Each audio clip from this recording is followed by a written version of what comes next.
Hi friends, ഇന്ന് കർക്കിടക ചികിത്സയെക്കുറിച്ച് അറിയാം. ആയുർവേദം ഒരു ചികിത്സാ രീതി മാത്രമല്ല, ജീവിത രീതി കൂടിയാണ്. ചിട്ടയായ ദിനചര്യയും ഋതുചര്യയും ചേർന്നതാണ് ജീവിതചര്യ. ഓരോ മാസത്തിലും മാറിവരുന്ന കാലാവസ്ഥ ശരീരത്തിന് പ്രതികൂലമാകാതിരിക്കാൻ ചെയ്യേണ്ട ശീലങ്ങളാണ് ഋതുചര്യ. ഋതുചര്യയിൽ പ്രധാനം കർക്കിടകം. വർഷാവസാന മാസം കർക്കിടകം ആയുർവേദത്തിന്റെ ആരോഗ്യമാസമാണ്. ആരോഗ്യത്തിനും ചർമ്മ സൗന്ദര്യത്തിനും പ്രതിരോധ ശക്തിക്കും കർക്കിടകത്തിൽ ചെയ്യേണ്ട ദിനചര്യയാണ് കർക്കിടക ചികിത്സ. രോഗിയുടെ രോഗം കുറയാനും രോഗമില്ലാത്തവർക്ക് രോഗം വരാതിരിക്കാനും ചെയ്യേണ്ട ഒന്നാണ് കർക്കിടക ചികിത്സ. എന്നാൽ ഇന്ന് പലർക്കും കർക്കിടക ചികിത്സ എന്നാൽ കർക്കിടക കഞ്ഞി കുടിക്കൽ മാത്രമാണ്. ശരിയായ കർക്കിടക ചികിത്സ എന്നാൽ കഷായ സേവ, എണ്ണ തേച്ചുകുളി, ശോധന ചികിത്സ, ആഹാരവിധി, കർക്കിടക കഞ്ഞി എന്നീ വിവിധ പ്രയോഗങ്ങൾ ഉൾപ്പെട്ടതാണ്.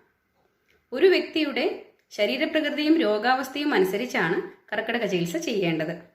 അതിനാൽ ഒരു ഡോക്ടറുടെ നിർദ്ദേശപ്രകാരം കർക്കിടക ചികിത്സ ചെയ്യാൻ ശ്രദ്ധിക്കൂ.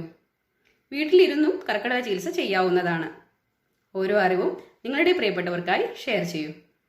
Be healthy, be happy.